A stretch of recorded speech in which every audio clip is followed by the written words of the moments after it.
नमस्कार. आता आपण पाहत आहोत गणेश पुराण क्रीडाखंड आणि अध्याय 91. वक्रतुंड महाकाय सूर्यकोटी समप्रभ निर्विघ्नं कुर्मे देव सर्वकार्येषु सर्वदा. गुरुब्रह्मा गुरुर्विष्णू गुरुदेव महेश्वरा गुरु साक्षात परब्रह्म तस्मै श्री गुरुवे नमः. मुदाकरात् मोदकं सदा विमुक्तिसाधकं कलाधरावसंतकं विलासी लोकरक्षकं अनायकैकनायकं विनाशिते भदैत्यकं नताशुभाशुनाशकं नमामि तं विनायकं. त्याचा अर्थ काय आहे? जो आपल्या हातात मोदक रूपी दिव्य आनंद धारण करतो. मोद म्हणजे काय? आनंद. मग तो हातात मोदक धरतो किंवा आनंद धारण करतो. जो आपल्या भक्तांना त्या दिव्य आनंदाकडे मुक्त करण्यासाठी नेहमी प्रयत्नशील असतो. जो चंद्राचे बोट अलंकार म्हणून धारण करतो आणि आनंदी वृत्तीने जगाचे रक्षण करतो. जो कोणत्याही स्वामीशिवाय आहे, म्हणजे त्याला कुठला स्वामी नाही, तो स्वयंभू आहे, परंतु स्वतःचा आपल्या भक्ताचा एकमेव स्वामी आहे आणि अंतरात्म्यातील आपल्या राक्षसांचा नाश करून तो भक्तांचे रक्षण करतो. जे त्याला शरण जातात तो त्यांच्यातील अशुभ प्रवृत्तीचा त्वरित नाश करतो. अशा विनायकाला मी वंदन करतो. अशा विनायकाला मी शरण जातो. आपण आता हे गणेश पंचरत्न स्तोत्र आहे ना, आपण अध्यायाच्या अर्थासहित आपण त्याच्या इथून पुढे रोज एका अध्यायाच्या आधी पाहूया. ओम गम गणपतये नमः. आता 91व्या अध्यायामध्ये आहे अनेक सुरांचा शेवट केला. गेल्या प्रकरणात आपण बघितलेलं आहे की त्याने अनेक सुरांचा नाश केलेला आहे. 10व्या महिन्यापर्यंत किंवा 1 वर्षाचा बाळ होता तेव्हाच त्याने अनेक असुरांना मारून टाकलेलं आहे. गणेशाला 2रे वर्ष लागल्यावर एके दिवशी तो आपल्या सवंगड्यासह बागेत खेळत असता तेथे कुटासूर नावाचा एक दैत्य आला. त्याने बागेतील तलावाच्या पाण्यात विष मिसळून दिले. खेळून झाल्यावर गणेशाचे सवंगडी त्या तलावातले पाणी प्यायले आणि ते तिथल्या तेथेच गतप्राण झाले, म्हणजे मरून पडले. हे पाहून आश्रमातील सर्वजण दुःख करू लागले. दुःखाचा हाहाकार झाला, एकच आकांत करू लागले. त्यावेळी गणेशाने आपल्या सोबत्यांकडे अमृतदृष्टीने पाहिले. त्याबरोबर ते सर्व जिवंत होऊन उठून बसले. आता कुठल्याची आठवण आली? असंच कलियाचं विष होतं आणि हे सगळे गोप जाऊन पाणी प्याले, सर्व मरून पडले तिथं आणि मग कृष्णाने त्यांना जिवंत केलेलं आहे. पहिल्या आधी नंतर कलियामर्दन आहे. मग जवळच लपून बसलेल्या राक्षसाकडे फक्त क्रूर दृष्टीने पाहिले तर तो कुटासूर तिथल्या तेथेच मरण पावला. एकदा गणेश आपल्या सोबत्यांसह नदीवर स्नानाला गेलेला असता एका राक्षसाने माशाचे रूप घेऊन त्या गणेशाचा पाय धरला. त्याने गणेशाला ओढीत पाण्यात खेचून नेले. ते पाहून त्याचे सर्व सोबती ओरडत आश्रमात आले. त्यांनी पार्वतीला गणेशास माशाने पाण्यात ओढून नेले हे वृत्त सांगितले. तेव्हा ती धावत धावत नदीवरती आली आणि पाहते तर काय, गणेशाने त्या मत्स्यासुराचा वध करून गणेश स्वतःवर आला होता. त्याला पाहून पार्वतीला आनंद झाला, पण त्याला त्याच्या भ्रात्यपणाबद्दल काहीतरी शिक्षा करावी म्हणून ती त्याला धरायला त्याच्या मागून धावू लागली. तेव्हा बाळ गणेश तिला चुकून पळू लागला. असे असता कर्दमासूर नावाच्या राक्षसाने त्याला धरून गिळून टाकले. इतक्यात तो राक्षस आकाशा एवढा उंच झाला आणि त्याने गणेशाला आपल्या मुखातून बाहेर काढले आणि काकोठीला मारून घेऊन चालला. हे पाहून गणेशाने त्या राक्षसापेक्षाही मोठे रूप घेतले आणि कर्दमासुराला पायातळी चिरडून टाकले. मग इथं 2 असे राक्षस आता मारले गेलेले आहेत. 3 कुटासूर, मत्स्यासूर आणि कर्दमासूर. इथे अध्याय समाप्त झाला आहे. ओम गम गणपतये नमः. अध्याय 92. खड्गासूर आणि छायासूर यांचा वध. गणेशास 5वे वर्ष लागल्यावर एके दिवशी तो आणि त्याचे सवंगडी आपापसात लुटुपुटीचे युद्ध खेळू लागले. तेव्हा खड्ग नावाचा एक दैत्य उंटाचे रूप घेऊन गणेशास मारण्यासाठी त्याच्यावर धावून गेला. उंट आपल्यावर चाल करून येत आहे हे पाहून गणेशाने प्रचंड उंच देह धारण करून त्या उंटाच्या मस्तकावर एक जोरात गुद्दा मारला. तेव्हा उंटाचे हृदय विदीर्ण होऊन तो मरण पावला. नंतर त्या खड्गासुराचा मित्र छायासूर हा पडछायेचे रूप घेऊन गणेशाजवळ आला. त्याने विनायकाची पडछाया धरून तो ओढू लागला. त्यामुळे गणेश खाली जमिनीवर कोसळला. तेव्हा त्याला छायासुराचे मायावी रूप समजले व त्याने एक मोठा थोरला दगड उचलून छायासुराच्या छायेवर मारला. त्याबरोबर तो दैत्य मरण पावला. आता इथं कुठली कथा आठवते?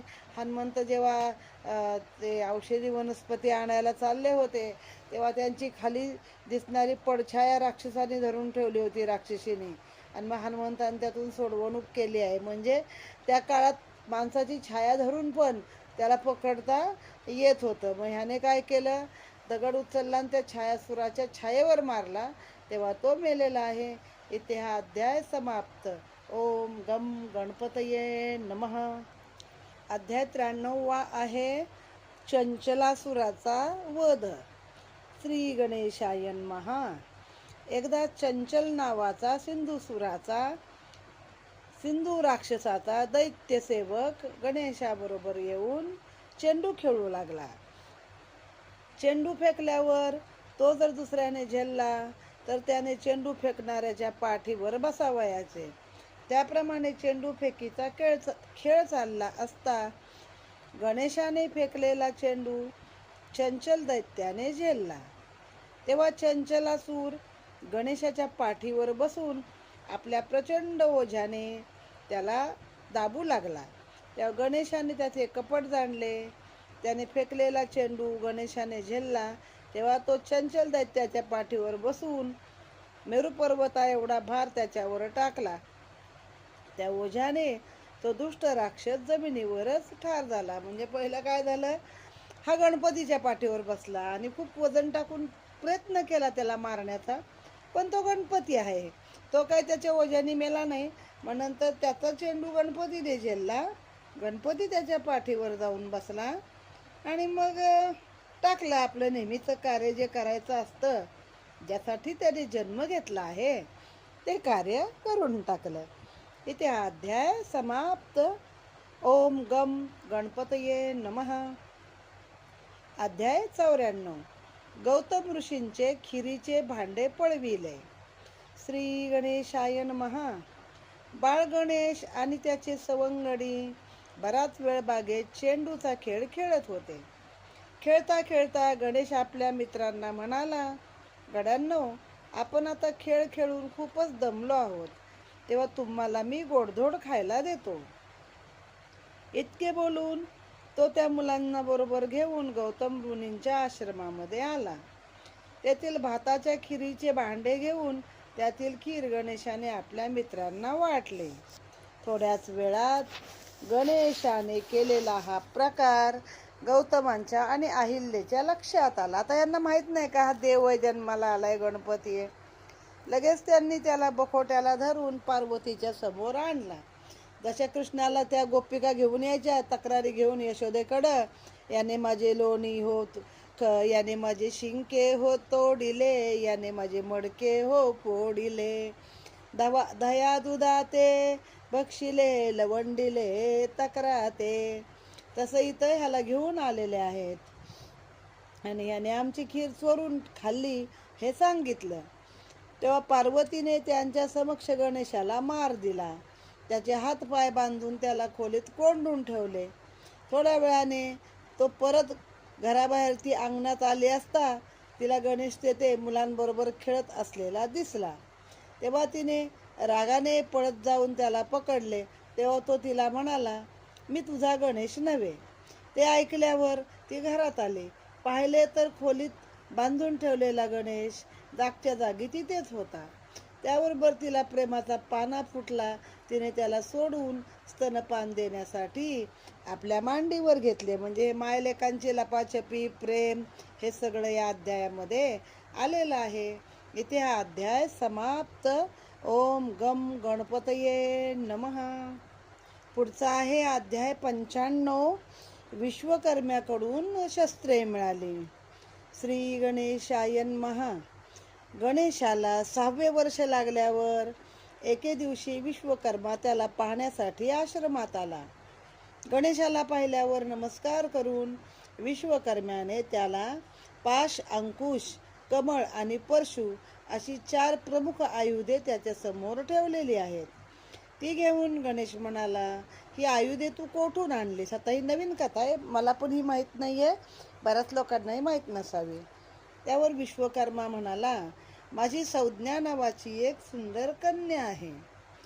मी तिचा विवाह सूर्याशी लावला, पण लग्न झाल्यावर ती त्याच्याकडे गेली तेव्हा तिला सूर्याचे तेज सहन झाले नाही. इथपर्यंतची कथा ना शनी लीलामृतामध्ये आहे. त्यानंतर मी सूर्याला तिनं घोडीचं रूप घेतलं आणि अरण्यामध्ये लपून बसली, कारण सूर्याचं तेज काही सहन होईना. त्याचं बायको होणं सोपं नसतं. जसं वीरपुरुषांच्या बायका होणं सोपं नसतं, कारण नवरा कधी घरामध्ये त्यांच्यासाठी मिळतच नाही, तसंच इथं सूर्याची बायको होणं पण काही सोपं नाही आहे. मग तिनं घोडीचं रूप घेतलं आणि ती लपून बसली. मग मी सूर्याला आपले तेज कमी करण्याची विनंती केली.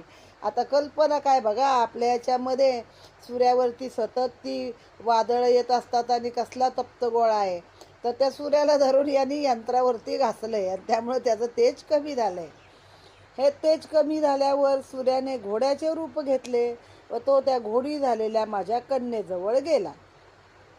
तेव्हा तिला सूर्यापासून एक जुळे झाले. त्यांचं नाव अश्विनी कुमार. तर हे दोन्ही अश्विनी कुमार देवांचे वैद्य आहेत आणि त्यांना बऱ्याच गोष्टींचं म्हणजे ज्ञान असतं त्यातलं. मग सूर्यावर यंत्रावरती घासल्यामुळे त्यातून जो किस पडला, त्या किसापासून मी पुष्कळ आयुधे निर्माण केली.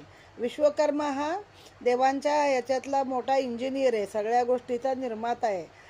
मग त्यातलं काय केलं, शंखचक्र आहे, गदा आणि चक्र आहे, ते विष्णूला अर्पण केलं.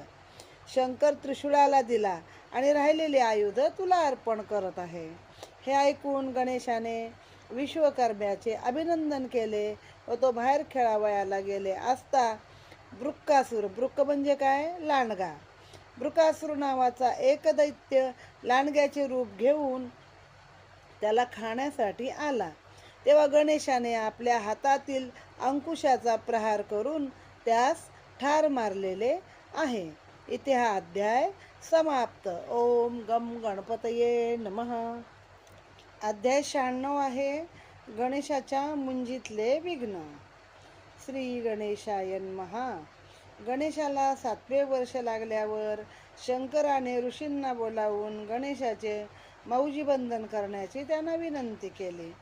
त्याप्रमाणे गौतमाने चौलकर्मादी विधी करून मुंजीचा मुहूर्त साधण्यासाठी अंतपट धरला असता काळ आणि कृतांत या नावाचे राक्षस प्रचंड हत्तीचे रूप घेऊन गणेशाला मारण्यासाठी तेथे धावले. तेव्हा जमलेली सर्व मंडळी त्या हत्तींना पाहून भयभीत झाली आणि पळून गेली. परंतु गणेश मात्र शांतपणे तेथेच उभा राहिला. दोन्ही हत्ती जवळ आल्यावर त्यांच्या सोंडा धरून त्यांची एकमेकाची गंडस्थळे एकमेकावरती आपटली. तेव्हा ते दोन्ही हत्ती मस्तक फुटून गतप्राण झाले. नंतर गणेशाला गायत्री मंत्राचा उपदेश करण्यात आला. ब्रह्मदेवादिकांनी त्याला भिक्षावळ घातली. या प्रसंगी कश्यप आणि आदिती ही दोघेही त्या आश्रमात आले होते. त्यांनी जेव्हा बटूची पूजा केली तेव्हा गणेशांनी आपल्या पूर्वजन्मातील विनायकाचे रूप त्यांना दाखवले, कारण हे आदल्या जन्मीचे आईबाप आहेत आणि आता तो शंकर आणि पार्वतीचा मुलगा आहे. तेव्हा ते पुत्र प्रेमाने घैवरून आले व त्याला म्हणाले, हे विनायका, आम्हास अंतर देऊ नकोस. तेव्हा तो गणेश म्हणाला, मी तुम्हास परत एकदा भेटेन असे मागे वचन दिले होते, त्याप्रमाणे मी तुम्हाला आज भेटलो. मात्र यापुढे मी तुम्हाला भेटणार नाही, परंतु मी सदैव तुमच्या जवळ आहे, तुमच्या अंतर्यामी आहे. ओम गम गणपतये नमः हा अध्याय समाप्त. त्यानंतर अध्याय 97 कद्रू आणि विनता. श्री गणेशाय नमः. ब्रह्मदेवास व्यासांनी विचारले, गणेशाला मयुरेश्वर हे नाव का पडले ते मला सांगा. ब्रह्मदेव म्हणाले, एकदा शेष पाताळामध्ये आपल्या वासुकी वगैरे परिवारासह बसला असता त्या सर्वांची माता कद्रू तेथे आली. ह्या पण कश्यप मुनींच्याच दोन्ही बायका आहेत, कद्रू आणि विनिता. मग एक पक्ष्यांची आई आहे आणि एक हे सर्प लोकांची म्हणजे जमिनीवरच्या सरपटणाऱ्या प्राण्यांची आई आहे. तर मग ती आली तिथे. त्यांना म्हणाली, मुलांनो, आत्ता मी तुमची सावत्र आई विनता हिच्या भेटीस गेले असता तिने मला दुरुत्तरे करून माझा अपमान केला आहे. त्यामुळे मला मनस्वी दुःख होत आहे. याचा सूड घेण्यासाठी तुमच्यात पराक्रम असेल तर मला सहाय्य करा, नाहीतर मला जीव देण्या वाचून गत्यंतर नाही. हे मातेचे भाषण ऐकून शेषास फार राग आला. त्याने वासुकी सैन्य घेऊन विनतेच्या आश्रमात पाठवले. वासुकीने तिच्या आश्रमाला वेढा घालून तिला धरून शेषाकडे पाताळात घेऊन गेला. तेव्हा विनतेने तेथे गरुडाचे स्मरण केले आणि गरुड आपल्या मातेसमोर येऊन उभा राहिला. सेन, संपत्ती, जटायू हे सगळे महान पक्षी तिचे मुलगे होते. त्यांनी सर्पांबरोबर युद्ध केले. त्यात सर्पांनी गरुडाचा पराभव केला. उलट झालंय. आणि असे पाहून गरुडाने सूक्ष्म रूप धारण करून तो आपल्या मातेला बरोबर घेऊन पळून गेला. घरी आल्यावर विनतेने आपला पती कश्यप याला झालेले सगळे वर्तमान सांगितले. तेव्हा ते म्हणाले, घाबरू नको, तुला पुन्हा गर्भ प्राप्त होईल. यावेळी एक अंडे तुला प्राप्त होईल. तेव्हा गजानन फोडील, तेव्हा त्यातून उत्पन्न झालेल्या पक्षाच्या नुसत्या शब्दानेच सर्व सर्पांचा नाश होईल. हे ऐकून विनतेला मोठा आनंद झाला. काही काळाने विनतेला एक अंडे झाले व तिने ते कापडात गुंडाळून ती त्याला फार जपू लागली. इथे हा अध्याय समाप्त. ओम गम गणपतये नमः. पुढील अध्याय आहे 98 गणेशाला मयुरेश्वर नाव मिळाले. ओम गम गणपतये नमः.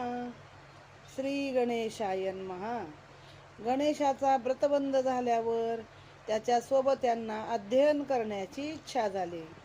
गणेशाने त्या सर्वांच्या मस्तकावर आपला वरदहस्त ठेवला.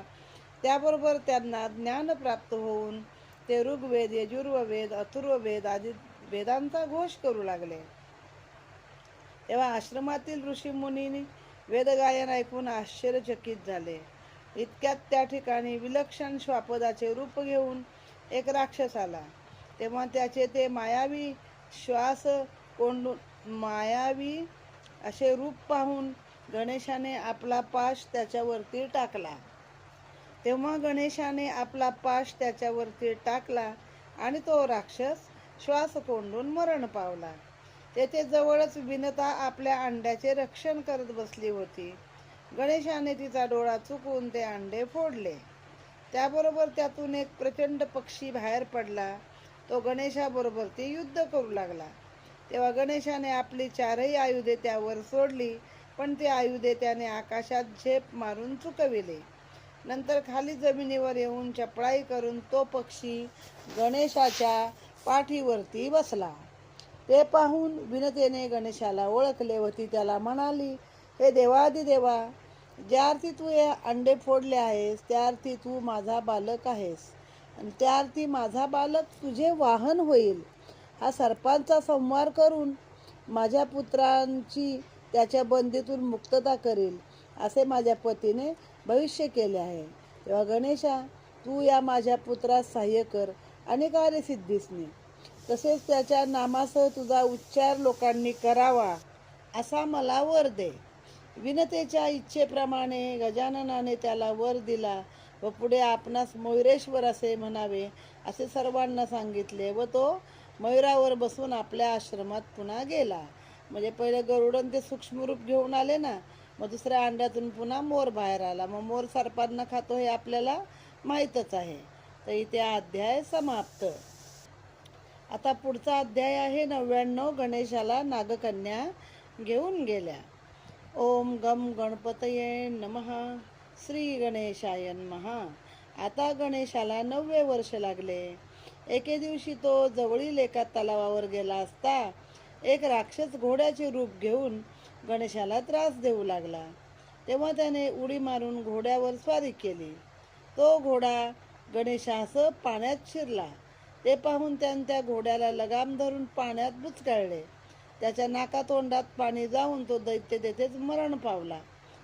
इतक्यात त्या तलावात जलक्रीडा करत असलेल्या नागकन्याने त्याला पाहिले. त्या गणेशावर मोहित झाल्या आणि गणेशाला आपणास वश व्हावा म्हणून त्याला धरून खाली पाताळामध्ये घेऊन गेल्या. इकडे गणेशाच्या खेळगड्यांनी त्याला नागकन्या घेऊन जात आहे तसे काठावरून पाहिले.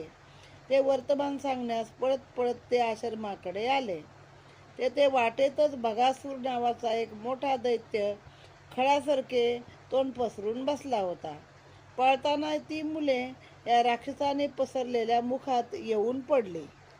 गणेशाला अंतर्ज्ञानाने आपल्या मित्रांवरील हे संकट कळल्यावर तो आपले दुसरे रूप घेऊन त्या राक्षसाच्या शरीरात शिरला व आपला देह फुगवून त्या राक्षसाच्या देहाचे 2 तुकडे केले. नंतर आपल्या प्रत्येक मित्राचे निरनिराळे रूप घेऊन संध्याकाळ झाली असल्याने तो प्रत्येकाच्या घरी गेला. आई वडील उशीर झाल्याबद्दल मुलांना ओरडले आणि गणेशाने हे सगळे त्यांच्यासाठी सहन केले आहे. इथे अध्याय समाप्त झाला. ओम गम गणपतये नमः. आता अध्याय 100 आहे. गणेश पाताळातून वरती आला. त्या नागकन्या गणेशाला घेऊन आपल्या पित्याकडे आल्या. तेव्हा गणेशाने त्या नागाच्या डोक्यावर असलेला एक दैदिप्यमान हिरा काढून घेतला व तो चालू लागला. हे वृत्त शेषाला समजताच तो बरेच सर्पसैन्य घेऊन गणेशासमोर आला. तो गणेशाशी युद्ध करू लागला. तेव्हा त्याने बराच मोठा पराक्रम करून सर्पसैन्याचा नायनाट केला. हे पाहून शेष गणेशाला शरण येऊन गणेशाची स्तुती करू लागला. आता पार्वतीने तसा मयूर त्याचं वाहन आहे ना, बरोबर सर्पांना नष्टच करायचं होतं. त्याने संपाती, जटायू वगैरे विनता पुत्रांची बंदीतून मुक्तता केली. त्यांना घेऊन मयुरेश पाताळातून वर आला. आता त्या बगासूर राक्षसाच्या पोटात असलेल्या आपल्या मित्रांना बरोबर घेऊन घरी आला. तेव्हा घरातली आणि बाहेरची मुले सारखीच पाहून सर्वांना मोठे आश्चर्य वाटले. इथे हा अध्याय समाप्त. ओम गम गणपतये नमः. गणपती बाप्पा मोरया. मंगलमूर्ती मोरया.